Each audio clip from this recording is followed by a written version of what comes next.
Hello, Future Bestsellers. We are super excited to see you all today. I was just telling Michelle and Robert that I was messing around with graphics on Canva, and I looked up and it was like 4 minutes before the stream was supposed to start. I hadn't brushed my hair. I had to like run back, get out of my pajamas, come in here. So yeah, anyway, thank you. But we made it. We still started on time, which is kind of amazing. So, hi, everybody. Let's do our introductions before I just start rambling on. I'm going to start with you, Michelle, today. Tell us a little about you and your awesome channel. All right. I'm Michelle Schusterman. I'm a middle grade and young adult author, although today I will be working on my adult thriller.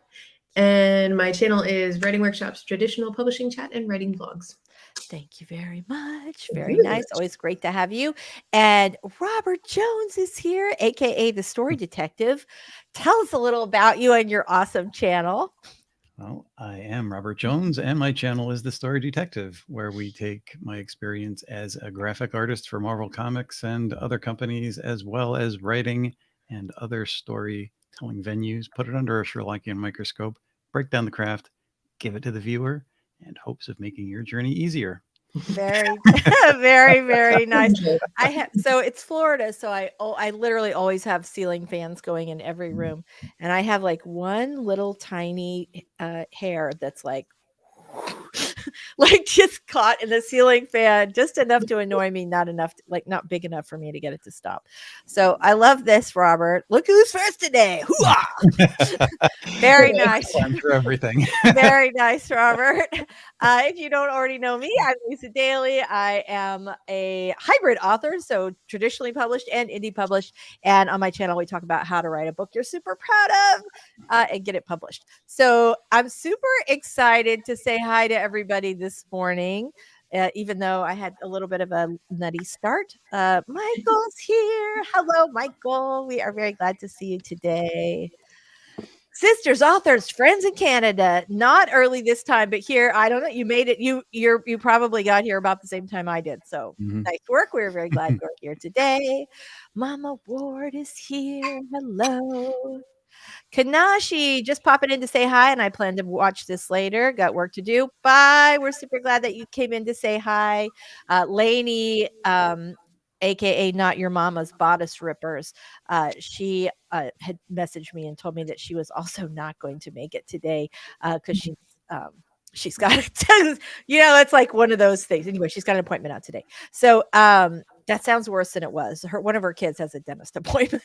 It's not like she has an appointment with the FBI today. Okay. Thank you. Thank you so much. I sure appreciate that. So let's talk about what we are going to be working on today. And because I was rushing in here at the last second, I'm going to be tracking down our timers. So Robert and Michelle, I'm going to just leave this to you. What are we working on today? I'm working on my thriller, and my goal is to get a synopsis of the complete book. And right now I'm like almost at the halfway point. Ooh, that's fantastic. Yeah. Nice. I'm going to be working on my craft book today. And also through the month of October, I decided to dust off a spooky story that I started a while back because I needed to write some fiction and something that wasn't a whole bunch of effort in between chapters on this craft book. So I'm kind of excited about that. It's a fixer-upper, but it's interesting. Yeah. Did I send you, Robert, did I send you my, I think I did send it to you, my nonfiction, although I don't know if the beginning part definitely would apply to what you're doing. The rest of it, not as much, maybe. Actually, no, I didn't get it. We did talk. Okay. We did talk about it. Okay. I'll try to remember to be a better friend and send that to you. So I love this cheese flavor Skittle. Well, hello. Super glad to see you. Very nice. Tell us what you're working on today, cheese flavor Skittle. I love that name. Also, the avatar is very cool. So glad to see you here today. Ms. Swift. What? Awesome. Happy to see you here today. I have some questions to ask you about your love life later. No, I'm kidding. And here on a separate tab, the tomfoolery to get all the channels, all the views. Thank you. Mama Ward's like click, click, click, click, click. Yeah. So something kind of funny. Yesterday, I was part of a launch of my very first Kickstarter, which we'll talk about a little bit after Yes. after our first sprint. I know it's been a really interesting experience. But we did like a live stream launch party, which I was like, oh, this will be cool because then every person who was on could do their channels. But we had too many people for like the middle tier of StreamYard. So I had to go up to like the professional, whatever, the $50 a month one. And so this morning I had all these additional options for channels. So in addition to your channels, I think I have like every social media channel that I could possibly have because I was like, well, I'm paying for it. I might as well broadcast it, everything. So yeah, anyway, pretty cool. Pretty cool. All right. So Mama Word is beta reading a dragon story for a fellow indie author today. Love that. Love Fixer Upper Story Seeds. Yes, love that. Stacy's here. Hello, Stacy. We're super glad to see you. Lysandra. All right, Lysandra's going to be reading through first draft, taking notes. Love that. Love that. Taking SHU to new levels. I should know what that is, but I have not had my extra caffeine this morning. I don't know what that is either. All right, you're going to have Mama Word. It's going to be so obvious when she tells us. Shut the hell up. I don't know. All right, you got to fill us in. Sorry, I don't kiss football players. Woo! love that. All right. Oh, that's so great. Love that. All right, cool. Okay, so let's go ahead and do our first 5-minute sprint. Oh, there we go. Stream Hoppers United. Love that. Okay, I never would have guessed that. That was my closest one. Shut the hell up. Well, we would never say that. Okay. So, well, we might, but not to you. Okay. So let's go ahead and start with our 5-minute warm up sprint. We have some good questions today, and I'm kind of excited to like dig in. Actually, I have a question today. A marketing question because I'm doing something I've never done before. Okay. Here we go. Let's see. I'm going to go ahead and share for our warm-up timer. Let me get this, make it gigantic. All right, everybody.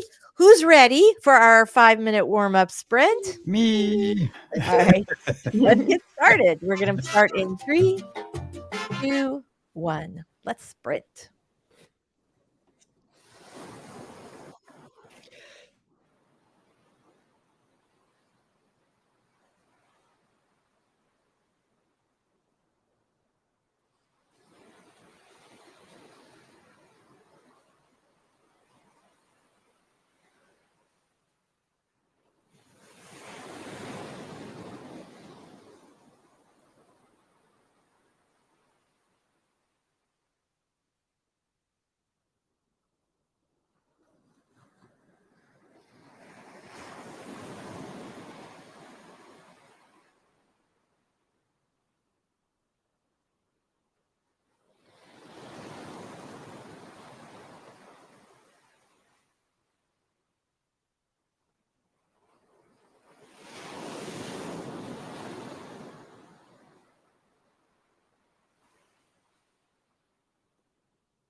All right, we are back.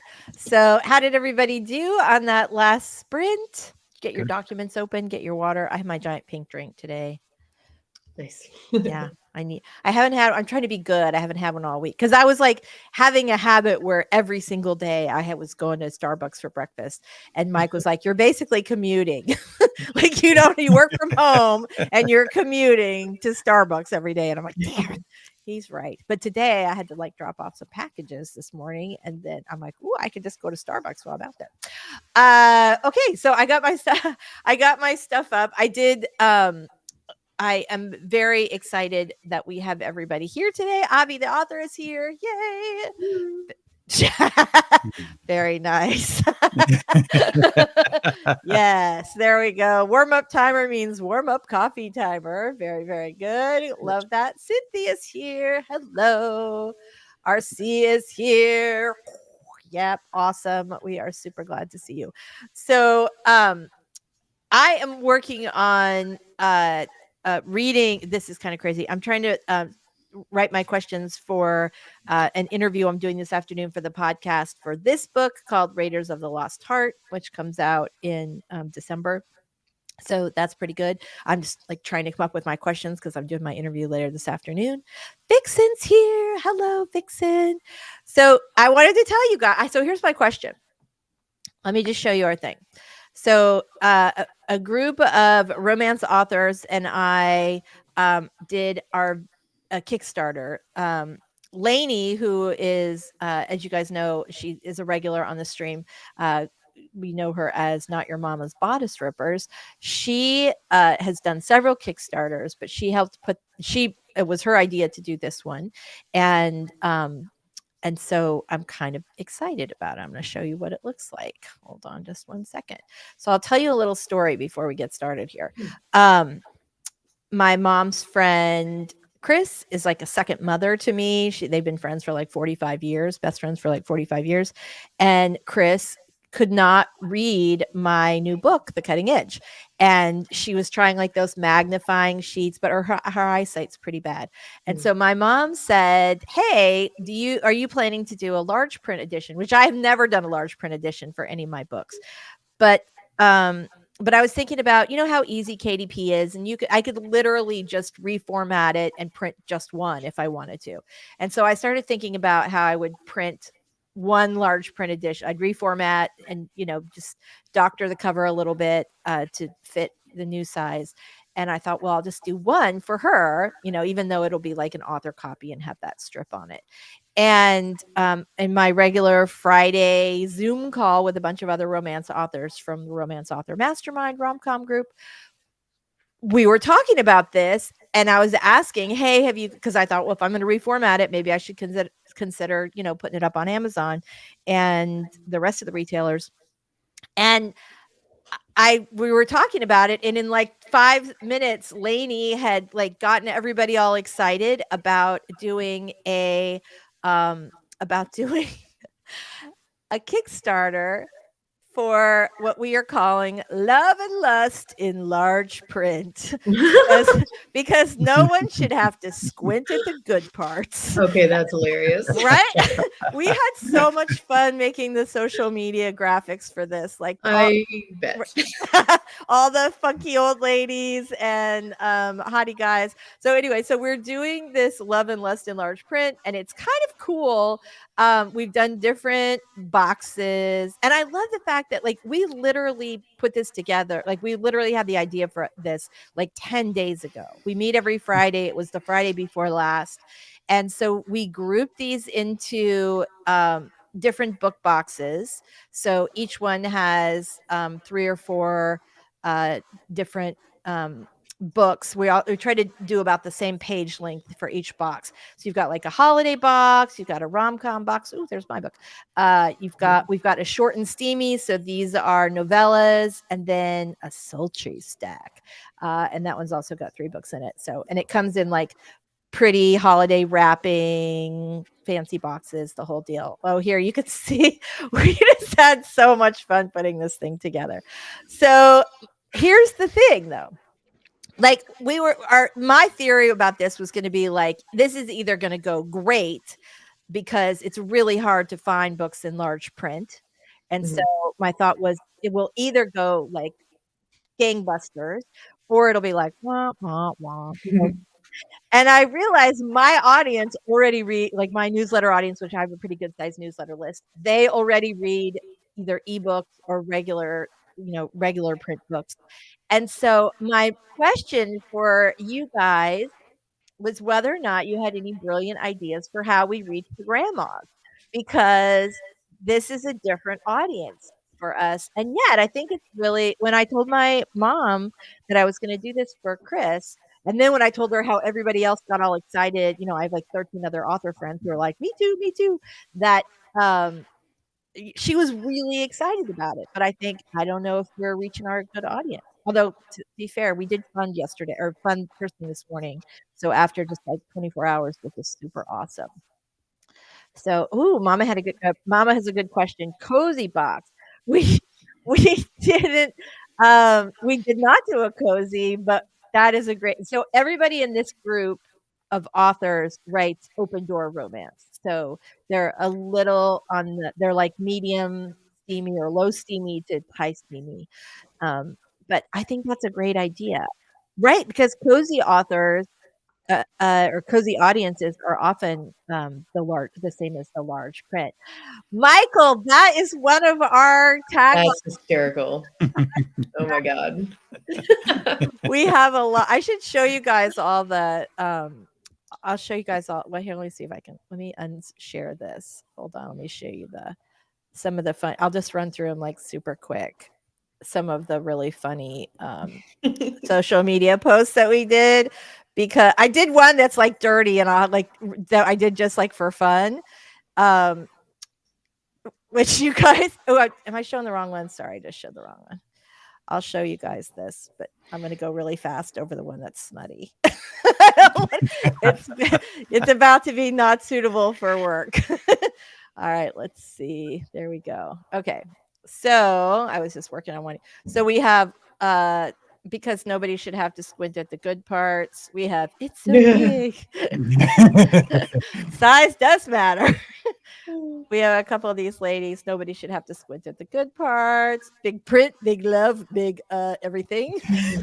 Grandma's really hoping for something big under the tree this year. Oh my God. That was a dirty one. I'm going to go right past those. Buy your booby some books. Bigger is better. I like big smut and I cannot lie.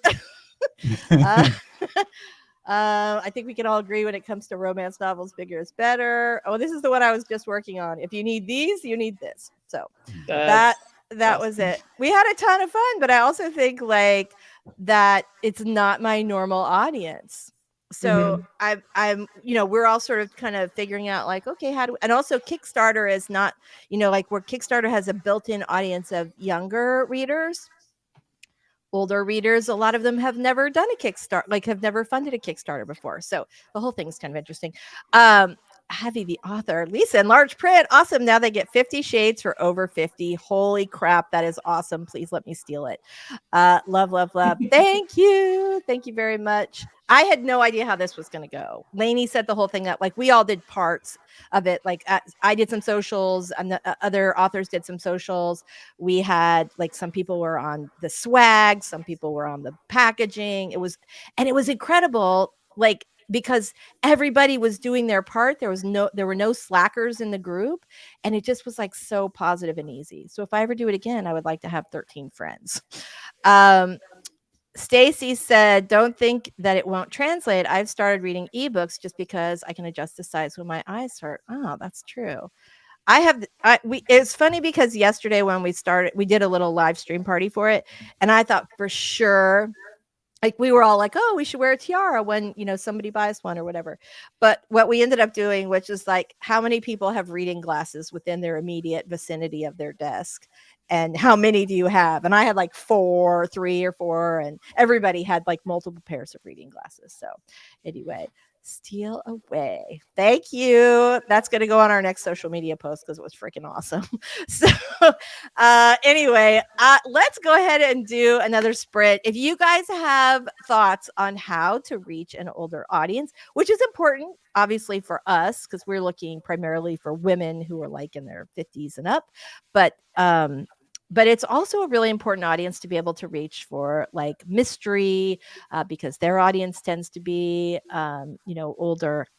So yeah, it's just one of those things where you go, I don't know. I never really tried to reach large print readers before, but I'm fascinated to see how it works. So, and I'm super excited that we got funded on our first day, and we have some hilarious stretch goal swag, like hilarious. Yeah, it's kind of awesome. Like, we just had so much fun with it. I think that was the best part, because I know doing a Kickstarter to sell books can be stressful if you're trying to do it on your own. Although everybody I know who's been doing them has, they feel pretty successful right away. Whether or not you're funded and how many books you have to order, so you're not going to be outlaying a ton of money if you're don't fund to the level that you want to. And like Lainey, for example, I think she did her first Kickstarter. I want to say it was less than a year ago, because she did it right after Romance Author Mastermind. And I think this is her third or fourth that she's been involved with since then. And she loves them. So it's definitely something, if you're an aspiring author and you want to do a Kickstarter project, or if you are an established author, or if you're like us, a group of authors where you're going to try and sort of put your marketing power, all together to do something. An idea for getting younger people to buy for the older generation. Yeah, right? I mean, it makes such a great gift. Yes, exactly. Thank you so much. Oh yeah, that's a great idea. I tried to tag them on Instagram yesterday, but I didn't think about doing like a hashtag for them. You can't tag them on it. Like, you can tag like their sort of sub Twitter handles or whatever, but you can't tag the general organization. But you could do like a hashtag instead of. I love this. Absolutely fantastic. Thank you. Super cool. Anyway, it's been really fun. And I'm glad that I got to do a ride along for my first Kickstarter, that I don't try and do it all on my own, because again, we had 13 people, 14 people doing all the work, but it did not feel so as overwhelming as I thought it was going to be. So, all right, let's start with our very first writing sprint. When we come back, we're going to answer some viewer questions. And if you have any questions, if you came because you have a writing question today, just drop it in the chat and we will be happy to discuss. All right, here we go. Let's get our first 20-minute sprint going this morning. I'm super excited and in the mood to write. All right, everybody, stretch those fingers, get your water bottle, make sure your brain is hydrated. Let's roll. Here we go. 3,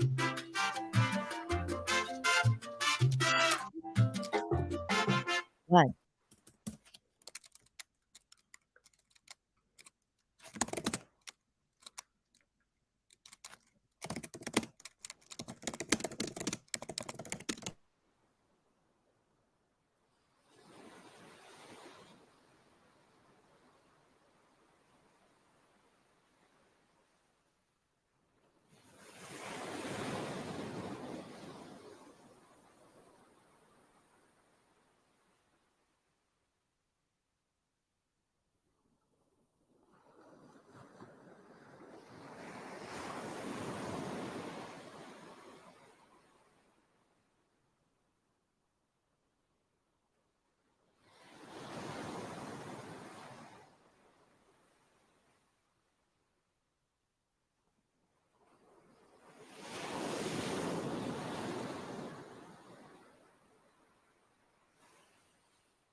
All right, here we go.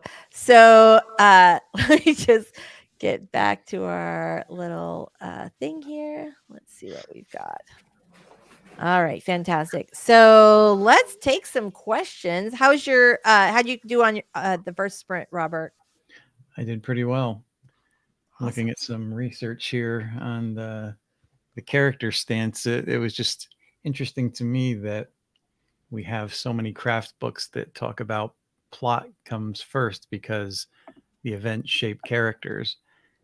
And then looking back at the early self-publishing, when a lot of people followed that, the ones who got traditional publishing contracts, in interviews that they asked what the difference was between their first self-published work and the traditional publishing, they said they made it more character-based.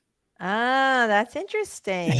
That's really interesting. Those same companies will put out all those books that say plot comes first. So you have to think about that for a minute. Right, right. That's good.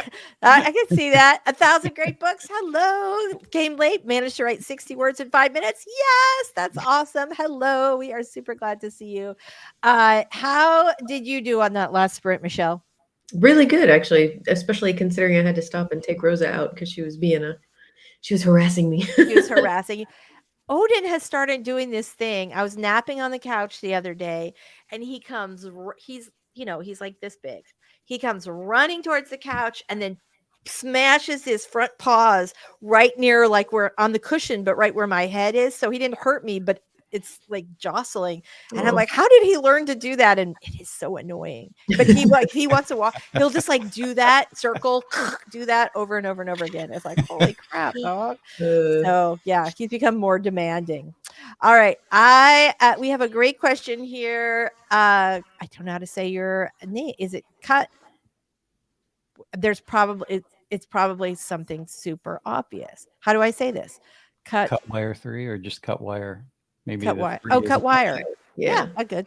Okay. How do I map out relationships by describing how each character acts around each other? So I think that we can talk through this. My initial instinct is you have to really be super clear on what each character's core wound is. Like, what is the thing that sort of stands in their way for accomplishing their goals or getting to what they want? And I think that's always a good place to start, because you start there, what's each character's core wound, and then you figure out how can this character really dig around and mess with this one's core wound, and vice versa. So Michelle, you look like you've got something to say on this. What do you think?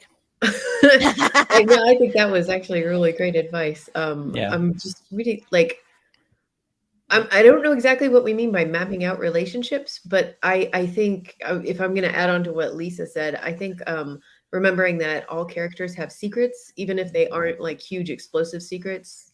Everybody has some information they keep to themselves. And so how does that inform the way they respond and react to each other? Right. That always helps me. Yes. That is such a great way to describe it, because if we think about how their secrets, they always relate to their core wound, at least with humans, right? The things that we are ashamed about or want to keep private or secret, those are the things that hurt us the most, and we're trying to protect ourselves. So if you're having a hard time figuring out your character's core wound, you could start with their secrets. Or if you don't have a problem figuring out their core wound, then that makes it sort of easy to figure out what their secrets are. If I have this wound and I'm trying to protect myself, what are the kinds of walls that I'm going to put up? Yes. Including, go ahead. And I'll add a bit to that and say, we've all seen movies or read books where we hope a character is saying what they really mean to another character, and they say something completely different. And that's because they don't speak what's really on their mind. It's more like what's meant underneath the subtext of it all. Yeah. It's challenging too, to be able to communicate that, the unsaid things as well as the said things, but it's so worth it. So very, very nice. Love, love, love that. Stacy says, I have to come. Oh, so this is back to what Robert was saying earlier about plot versus character. I have to come up with the plot first because the character development comes more naturally to me. Yeah, I think it does for most people. I mean, we kind of think of a synopsis for a story idea first. Yeah. But we end up backtracking and creating the characters and marrying the two together. I don't think, looking at newer writers, especially younger writers who don't have as much life experience, maybe there's a lot of intricacies to character that when backtracking, they don't always fit in there and make quite as convincing. And that's where a lot of self-published stories kind of fail, because the character isn't catching up with the plot. It's all about world building. It's all about the magic system and the events. And they fit the characters in. And in their head, I'm sure they know, but it's not quite translating to the page. And I think that would revolutionize self-publishing if they could meet the two, and if they could get those two together. Well, I'm kind of interested by what you said, because I know authors that start with a character and build a plot from there. I, like you, start with the plot and then create the characters to sort of play out the plot. And my thing is always like, who would this be, this story goal for this plot that I have in mind, who would this be hardest on? Like, who would struggle the most to accomplish this big story goal? And that's what, right? And right back to the core wounds and your secrets and all that other stuff. Who is this going to be the most difficult for? Because as authors, it is our job to make trouble for our characters, right? Yes. I mean, that's it. We want to just torture them. The world and the conflict, I mean, that is the torture. But I also think a lot of writers could kind of up their game if they stop thinking about a hero and villain, because villains are hard for some people. And if they thought about them as having two protagonists instead of a protagonist and an antagonist, but one is a little more well, they have opposing goals. Yeah. That's the difference between a protagonist and an antagonist. They're not necessarily Dr. Evil with the cat, and in fact, it's better when they're not, that they just have opposing goals. Yeah, they have opposing opinions on what they're going to do with the goal, because essentially the story goal is the same, but how they get there and what they're going to do with it is different. Right. And the villain might be involved in this thing even longer than the hero. His eyes have been on the prize for a while. Then the hero comes along and they're almost like an interloper or an upstart. They're just trying to mess things up. They don't understand what they're doing. They can't possibly, So everybody in the chat, let us know, do you start first with the plot or the character? I'm kind of fascinated to know this. All right. So Robert, we know you. How about, actually, we sort of know you. We were talking about this kind of in generalities, but you really did start with the character, for at least for your Holmes books. In this case, yes. Yeah. A lot of times it does come as a plot idea, but when I think of the circumstance of the world, I'll sometimes get that. Well, a lot of times I'll get that first, but then I go back to it and figure out how that competition between the hero and villain is going to play out. Right. And that's really what sets up the conflict in the world. The world may make it difficult, but the core story problem is between the hero and the villain usually, or the hero and whatever circumstances are against them, even if it's like a natural disaster, and that becomes the villain. Exactly. Mama Ward says, made it through 2 chapters. Woohoo!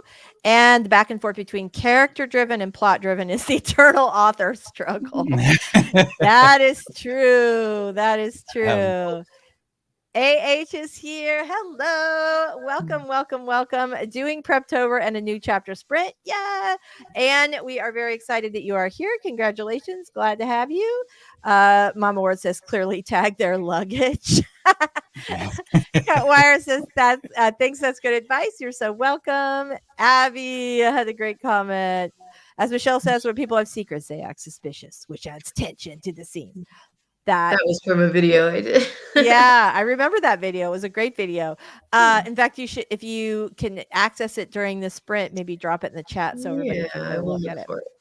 So Maya struggles with making plots. I can think of situations trademarked to put the characters in, but I really don't know how to string them together. So that's interesting that you say that. If you want, we can talk this through when we come back from our next sprint. Yeah, because I think it's a good question, but it's not. But it's going to take more time than we want to get through at least one sprint. So we're going to come back, Maya, and talk about this because I think it's such a good point that you make. All right. And also 1,000 Great Books. We will we will also answer your question when we come back. We got some really great comments here. Cynthia says Stephen King said, "Don't let the plot ruin a good character." Right? There you go. Avi starts with a character. It's my favorite thing to discover who they are and what personality, what will emerge. I always have a hard time saying this word. Is it anagram? I think I'm pretty sure it's the anagram. Anyway, Yeah, if you fantastic. can attach that character quickly to the idea with what their main one is or their life's ambition within that situation when it comes up, then you kind of get them running neck and neck, and it becomes easier than backtracking on all of it. Mm-hmm. Yeah. So Lysandra starts with a title. I think there's definitely something to that. I do not start with the title usually, although sometimes I have, especially I think with a series, right? You're looking for a title that fits within the series and sort of that can kind of inform your plot, or the other way around. I guess it depends on how your brain works. But I think that's fascinating. The title comes generally fairly early to me, but I think that's because I have an advertising background, so it's like the headline. And but I always start with a blurb. That the back cover blurb is the thing that that's like the basic nugget of the story for me. And of course I end up changing it by the time I get to the end of the book, but that's sort of the initial thing that I work off. Well, All right, let's we'll continue after. I had a thought, but it might take too long. Okay. All right. Let's go ahead. I didn't mean to interrupt you, Robert. Okay. Let's go ahead and do our second 20-minute sprint. Dun, dun, dun. Here we go. All right. I'm going to put the timer up for 20 minutes. We're going to do another quick writing sprint, get some awesome words down today. And if you have a question, feel free to drop it in the chat and we will get to it ASAP. All right. Here we go. 3,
All right. Fantastic. Welcome back, everybody. Let me go ahead and get this reset. There we go. Cutwire has the question that I was just writing about, actually. So I have an answer there. All right. Fantastic. I need to like go back up. Hold on one second. Okay. Oh, that's a good one. All right. Let me get back with Maya's question. Oop, wrong one. We're gonna get to that one next. Boy, I got everything. I got the phone ringing over here. And all right, here we go. So Maya said, I really struggle with making plots. I can think of situations to put characters in, but I don't know how to string them together. Who wants to start with advice on this one? I think it's a great, I know a lot of authors really struggle with the same thing. Yeah, I think there's so many different things you could do. It depends on, I think you should experiment. If you're, for example, like a visual person, you can write your situations, one on each index card, spread them out on the floor, start mixing things around, seeing what connections you make. You will probably trigger new situations and you might start to see connections. I think that's where I would start personally. That's a great piece of, that's a really great piece of advice. How about you, Robert? What do you think? Well, I can fuse this in with the archetypal pairing that Cutwire is asking about, and they're kind of the same thing. Now, like when I was coming up with this novella, the scary story I was talking about, I got the idea from a dream. Now, the dream had characters, but they were cardboard. The real character was an entity that you would consider to be the monster in the movie. And often when we think of plot first, we kind of have a threat. Same with situations. We're thinking of a situation that's interesting. There's a threat somewhere in that situation. If you think of your threat, you automatically have your villain, or at least aspects of it. You're building your villain from whatever the threatening aspect of it is, or the monster is the villain in this particular piece. So if I understand what the monster is or what the threat is, the hero is just the other half of that, because your hero and villain are the flip side of the same coin. Right. So whether, if you have a situation or if you have a plot, you are planning from an archetypal point of view, because you have that single coin that both sides generate from, and your whole story, your whole cast, everything around it is built from that. Excellent advice. I always start with the protagonist. So I think of some situation that they're in, and then I think about how that changes their existing situation, right? So if you have, because the situation is just another sort of step towards your inciting event, where you have a character who starts off their life as one way, and then something happens, a situation, something happens, or they can be in a situation and then something happens, and then they're on a path now where things are different, that they're sort of forced out of their house or their comfort zone or their shell or whatever else, and they've got to deal with this situation in order to, either what characters want to do is get back to the way things used to be. And sometimes that's available and sometimes it's not, but that's sort of the way to kind of get you started, at least with the plot. But I love your idea. Michelle, of doing scene cards or situation cards and putting them on the floor, even if you have, or a table, even if you have some missing parts, because just that, act of sort of moving them around, or maybe even kind of placing them into acts in the 3-act structure, even that is going to, like you said, is going to just spark some new ideas, and you'll start thinking, oh, what if I made them do this? And then once you figure out what their goal is going to be for the whole story, what is it there? And maybe, like I said earlier, they're in a situation and they're either trying to make the best of the situation, or they're trying to sort of stop it from preventing them to going back to their regular life. That's their story goal, one of those things. And so as you figure out what their goal is for the big story, then you can figure out, okay, who's going to stop them? Who's going to try and get in their way as they're trying to accomplish that? And all of those things can help you develop your plot from those situations. And can I share one more thing? Yes, of course. I didn't do this first. Would you mind making my screen big? Because I want to show something. Yep. It's funny because this is exactly what I did. Okay, so what I did is over here on this side of this notebook, all of these are situations. It's plot points that I don't know where they go into the plot yet, just scenes I see my characters in and I know I want it to happen. So I write them all down here first. And then over here on this circle, which is kind of like a hero's journey kind of thing, where it's like Act 1, Act 2A, Act 2B, Act 3. I just start looking over here and then figuring out where-ish could I see it over here in the circle. And I just kind of filled it out. You can always move them around or change them if you want to, but it helps you get like, when you finish, you kind of have a general layout, and that helps you, I think, see the places where you can string them together. I love that circle. I think we talked about that in a previous stream. Yeah. I love that circle idea. And especially because you can use those two bottom quarters if you're working in a 4-act structure or a 3-act structure. You just make the bottom two, both of your second act, which is always the longest one, or almost always the longest one. And so, I think that's such a great way. And also it's that thing again, where if you are struggling to come up with ideas, you can switch from your laptop to like paper and pencil, or, just that sort of changing how things look. So if you're doing it in a circle instead of a straight line, or you've got little scene cards that you're spreading out all over your floor, which I've done that many, many times, or like me, got the permanent whiteboard back there, moving stuff around. All of that can spark stuff in your brain. So I think that's really great. Avi says, I start with my character. It's my favorite thing to discover who they are and what personality. I think I already did this one. Let's see. I start with a scene. Sometimes it's from a dream or a daydream. Can be the last scene. Doesn't always remain in the book. I think that sort of gives you an idea. I remember, oh my God, what's her name? The author of the Twilight books. Stephanie Meyer. Thank you. Just escaped. She initially started the book with from a dream. She had a dream of of Edward and Bella lying in that meadow, sort of looking at each other. And I thought that was interesting because that's such a set piece in the book, and they kind of go back to it over and over again throughout the series. So I thought that was it's fun. It's kind of interesting because now we all can easily, part of that's the movie, but we can all pretty easily visualize that initial scene that she had imagined. So I think that's pretty cool. Mama Ward says, I start with a scene or two, sketch a plot, and then I interview my questions before I get deep into plotting and world building. And Mama Ward's got interview questions on the new Substack.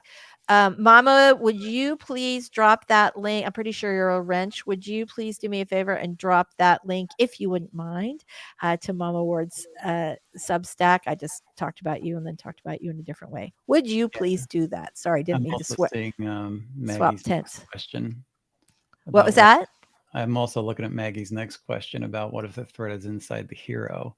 All right, wait, hold on. Maggie. It's right above the one you just started to put up. I'm not seeing what. Can you copy and paste it into the bottom of the chat, Robert? Let's see. All right. And then while you're doing that, we want to answer the question for 1,000 Great Books. Is it a good idea to read books in the genre you're writing, or to avoid it so you don't get influenced by their style, story, etc.? Oh, I have such strong feelings about that. I do too. I think a lot of authors do. And I also think in any group of authors, you will get vastly different answers. You will. So whatever ends up being right for you is right for you. Don't feel like you have to do it like everybody else, because everybody's doing it differently. All right, Michelle, let it loose. Let's hear it. This is a question you get in any, like with all artists. And for me, the first time it came up was when I was studying music, because young musicians like to say, well, I don't listen to the greats because I don't want to copy them. I want to create my own sound. And my response to that is the greats always listened to the greats who came before them, Right. copied them, and then created their own sound. Like I really think ignoring, like not listening to good music is not the way to become a good musician. Right. And not reading writing that you want to emulate is not a good way to become a writer. You got to read. That's my, both in your genre and outside of it. Yeah. And you will, most young writers, hardly anyone just like has a brilliant, unique voice that springs forth the first time they write a story. It's a growing process. So you're going to copy some writers, and that's okay. That's part of it. You copy it to figure out why it works for them, and then you find what works for you. Right. Yes, My opinion. everybody starts out imitating somebody else, Yeah. but you find there's other influences you go along. And everybody that you're influenced by, you take little pieces from, and that usually becomes a part of your voice because you kind of build on that or fuse these things together, and it becomes who you are. Mhm. Yeah. Well, I think the other thing to remember too is that there is nothing new under the sun, right? So a lot of times people don't want to read other books in their genre because they're afraid that they'll like, oh, I wanted to write a book about this, fake dating scenario, blah, blah, blah. But now I see somebody else has just written this book about this. And so I can't write my book. And that's wrong. The way that even if you start with, if Michelle and I start with the same premise, even the same blurb, and Mhm. we're like, okay, you're going to write this book. This feels like something we should totally do. we start with the same blurb, but we each write our own story about it. It would be dramatically different. They would be dramatically different Oh from each yeah. other. That's actually an activity I used to do in writing workshops. I would give all my students the first line of a story, and then they would get 20 minutes to write a short story, and then we'd read them out loud and see how different they all were. Right. And I think that's such a great exercise to illustrate that you really are. But the other thing too is I think when you read good writers in your genre, or even bad writers in your genre, you're learning things. You're learning how to write a sex scene. You're learning how, like, you're seeing when you get really sucked into dialogue, what those authors do versus authors where you're not as sucked into the dialogue. So there are lots and lots of things. And like I said, I did an interview with Jill Shalvis for the podcast a couple months ago, and she's brilliant, New York Times bestselling author, has written, her backlist is insane, like hundreds of books. But she doesn't read anything in her genre. She doesn't write, like, we do a book swap where basically the other author on the podcast recommends a book to me and I recommend a book to them. And she said, like, I feel really bad because the book I'm going to recommend to you is really old because I never read in my genre. And I was just like, well, first of all, it's like, oh, that's so sad because you're missing all these incredible books. But also I know a number of authors who are like, I don't want to do that. So anybody else have anything to say? So my thought is, I agree with Michelle fully, and for all the reasons that Michelle had stated. I totally think it's a good idea to read books in the genre that you're writing. Yeah. And So outside the genre, a lot of people that I've run Mhm. into are afraid to read outside their genre because they feel it's going to somehow pollute what they're trying to write, and they're going to be influenced in some other way. But No. good stories and good writing are still good stories and good writing. It doesn't take a genius to figure out the aspects of genre. But it does take a lot to figure out how to write well. Yeah. So read as widely as possible. That's one of the key points of advice that everybody gives and few people take. Yeah. There's such benefit to that. And we never know the thing that's going to spark something else. So maybe it's something you read in a mystery, even though you write fantasy, or even though you write romance, or it might be the Kung Fu class you took when you were 12, or it might be your mother's, world famous recipe for whatever, baklava, or whatever it is. But all that stuff comes in there. Nora Ephron had a saying, which I think she got from her mother, as I recall, which was everything is copy. Basically, that every experience you have, every book you read, every song you sing, everything is copied. And I think that there's something really powerful about that. And Yeah. And I will say, every ahead. story is a little bit of a mystery. Every story has a love story. Every story has scary moments. And you learn to write those things more effectively by reading those genres. Absolutely. Absolutely. All right. It's time for another sprint. We're going to have time for one more. All right. Here we go. Okay, I'm excited. We've had some great discussion today. Okay, here we go. We're going to put 20 minutes up on the timer. This is going to be our last sprint, so make it count. And we'll answer some more questions when we come back. All right, here we go. 3.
It would help if I unmuted my mic.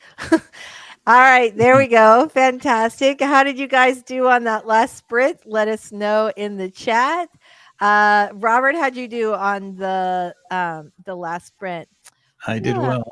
The discussion is helping me to think of some things and to shape things more around what people are talking about. But the one answer for Maggie's question, and did we ever did you drop it back in? Hold on. I did. So did she. It's what if the threat is inside the hero? And my answer is it should be, because your hero always has an internal struggle. And when you're thinking of the villain or your opposition, it's a direct reflection of that. Absolutely. And the same goes for your villain. The direct reflection of the hero is what's in him, because it's like the yin yang symbol. They both have that tiny eye of each other. And that's partly why they're in opposition, because the villain may have once been like the hero, or could almost have been the hero if they took a different turn. Yeah. And it's just about, it's as much about their similarities as it is their differences. And once you figure out their internal struggle, you kind of have the opposite end of the coin, although it's going to take a different shape and be more unique. But that's how you figure out your hero and your villain. Yep. Very cool. Thank you very much. I weirdly enough could not find it's just not here. I'm not sure why StreamYard's given me trouble, but I'm glad that you explained it very clearly. Lysandra says 50% of her reading is outside of her genre. I think that's excellent. Yeah, absolutely. I love this comment from Candace. Accidents can really make you rethink things. I don't know what that part is, but accidents can make you rethink things. I think that's true. Oh, and Mama Word had another really, really great comment about what we were talking about before, about whether or not you should read inside your genre. And that is that one of the advantages is learning which tropes you love and hate. And in particular, for a really trope heavy genre like romance, which is what I write, it's so important to know the trope. First of all, so important to know the tropes for whatever genre you write. But it's in romance in particular, it's really, really, really, really important. And the funny thing is thinking about that, which tropes you love and hate, can sort of inform some of your choices going forward. I love fake dating, fake fiance rom-coms. I have always loved those. I am the first person in line when there is a new one to buy or one to watch on TV. And I had never written one. And last November, I was like, what is wrong with, this is my favorite trope. I should definitely write it. And I'm feeling, so the book that I'm writing now is the second book in the hockey romance, in my hockey romance series. And so I decided to do a fake dating romance or fake engagement romance. And I'm having I feel so much joy in writing it. It's called Cold Feet, which I thought was totally perfect for hockey and fake dating or fake engagement. And but I'm having so much joy in writing it. And I think part of it is that I just absolutely love this trope. There's so much fun to be had in it. So absolutely love that. How did you guys do? Ooh, look at you, Candace. Edited about 1,100 words. Nice. Very nice. And look who came to say hello. Oh, thank you so much. It's Savvy. Savvy, honey, you missed most of it. I'm sorry. Savvy, if you guys have not been over to Savvy's channel, you definitely want to check that out. And so normally, we sprint until 1 o'clock, and that's what we're doing today. So I'm sorry you missed it, honey, but hopefully we'll see you next time. All right. So, Kanashi came back. What? After all this? Thank you so much. Love that. Love that. Mama Ward says, writing the tropes you hate upside down can be fun and a great challenge. That's interesting too. I think there's something, one of the things that I heard a lot about with at Novelist Inc., the conference that I just got back from, was about gamifying your writing. And one of the folks who spoke about that was Sarah Cannon. If you guys are not familiar with her Heart Breathings channel, she has done a lot of videos on this recently. But the idea of sort of gamifying your writing and, in order to kind of keep you on track and keep you inspired is pretty cool. And I think there's something interesting about like, how do I turn a trope that I hate into one that I love? So I always enjoy like second chance romances that are done well, but I always, but I hate that like, oh, we just had a misunderstanding. Like the challenge with writing second chance romances is that you have to make what the other party did sort of egregious enough to break up, or enough of a misunderstanding to break you up, but not so egregious that the readers won't be rooting for them to get back together. And and I don't know. I've done a little bit of that, but that's the genre that I'm kind of like, for me, it's like the one that I am dissatisfied with the most when I'm reading it. So love that. All right. So here is Savvy's channel. If you guys are not familiar with that, she does some really fun videos and you guys will love her to pieces. All right. We are all done. It's 1 p.m. everybody. So you guys are awesome. Thank you so much. We have a ton of questions that we did not get to this time, and we will definitely get to those next Wednesday. But before we go, let's go ahead and say our goodbyes. Robert, why don't you go ahead and go first? Tell us a little about you and your channel before we go. Well, my channel is The Story Detective, where I put various forms of storytelling under a Sherlockian microscope and break down the craft to make the viewer's journey easier. Excellent. And Michelle, tell us a little about you. I'm Michelle Schusterman. I write middle grade and young adult novels. My channel is writing workshops, traditional publishing chat, and writing vlogs. Very nice. I am Lisa Daly. I write contemporary romance, primarily rom-com, and as well as some nonfiction. And on my channel, we talk about how to write a book you're super proud of and get it published. So we are here every Wednesday doing writing sprints. We will definitely be here every Wednesday during NaNoWriMo. And in fact, this stream started on NaNoWriMo, which is kind of fun. That's when we started doing sprints way back in the day. So you guys are awesome. I'm so glad that everybody got some good work done today, and we will see you next time. Thanks, everybody. Bye-bye. Everybody.